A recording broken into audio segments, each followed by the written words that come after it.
আমাদের উদ্দেশ্যটা হচ্ছে যে এই রোস্টেড বিনস এটা টেন্ডারিং এর মাধ্যমে সিলেকশনটা হয়েছে এবং এখানে একটা ইকো পার্ক আছে। এই পার্কে যারা আসছে তাদের বেকারি প্রোডাক্ট বা কফি খাওয়া, চা খাওয়া, এটা একটা ব্যবস্থা হলো।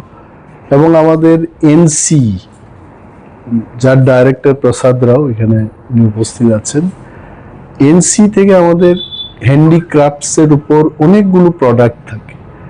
তো এইগুলো ডিসপ্লের জন্য আলাদা করে যদি আমরা কাউন্টারটা করি, সেইখানে সেই মাত্রায় লোক নাও আসতে পারে। তো চা কফি খাবে, বিনোদনের জন্য যারা আসবেন, পার্কে যারা আসছেন, তারা এই ক্রাফট মেটেরিয়ালগুলো দেখবেন এবং কিনবেন ওনারা। তো এই ব্যবস্থাপনার স্বার্থে কিন্তু ডাইরেক্টর এনসি একটা ভালো একটা উদ্যোগ নিয়েছেন যে ক্যাফেটেরিয়াও থাকলো এবং এই ক্রাফটস মেটেরিয়ালগুলো আমরা ডিসপ্লে করলাম, আমাদের সেলসও বাড়বে, আমাদের যারা শিল্পীরা যে সমস্ত কাজ করছেন এটার কদর্য মার্কেটে বাড়বে, এটাই উদ্দেশ্য।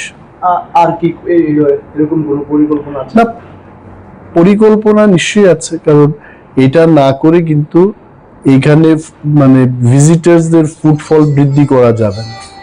এটা আপনারা দেখেছেন যে গত 2 বছর বা 3 বছর আগে যা ছিল এর পার্কের অবস্থা, এটা আরো ডেভেলপ করার জন্য আমরা চেষ্টা করছি। এটা চেষ্টারই একটা অঙ্গ বিশেষ। এবং এক্ষুনি আমরা আলোচনা করলাম যে এইখান থেকে আরো কয়েক মিটার ওই সাইডে যেখান থেকে তোমরা ক্যামেরাটা দিয়েছো তার পেছনের দিকে এক্সটেন্ড করে আরো বেশি ভালো ব্যবস্থাপনার উদ্যোগ আমরা নিচ্ছি।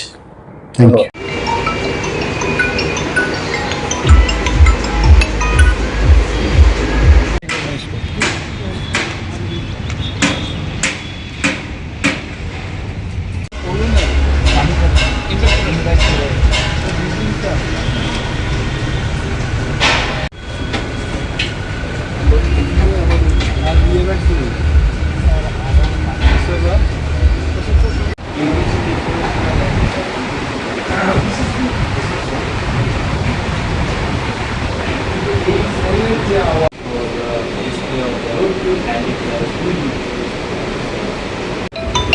দাদা একটু সামনে সামনে।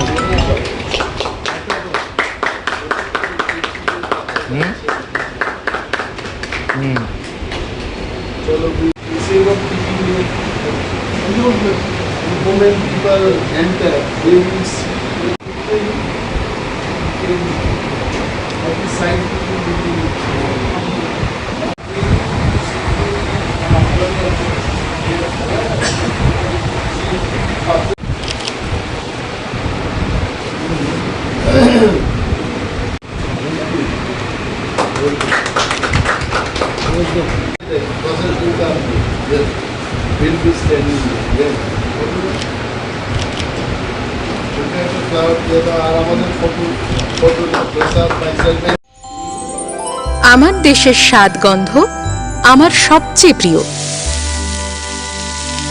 আমার জয় যেমন দেশের জয়, দেশের আনন্দ মানে আমার আনন্দ। লংতরাইয়ের গুঁড়ো মশলা হোক বা সর্ষের তেল, আমার দেশের প্রোডাক্ট। আর সেই লংতরাই দিয়ে রান্না যখন খাই তখন পাই দেশের স্বাদের আনন্দ। সবার সাথে সেই স্বাদের আনন্দ ভাগ করে নেবার মজাই আলাদা। দেশের স্বাদের আনন্দ লংতরাই। লংতরাই, রান্নায় তোমাকে চাই।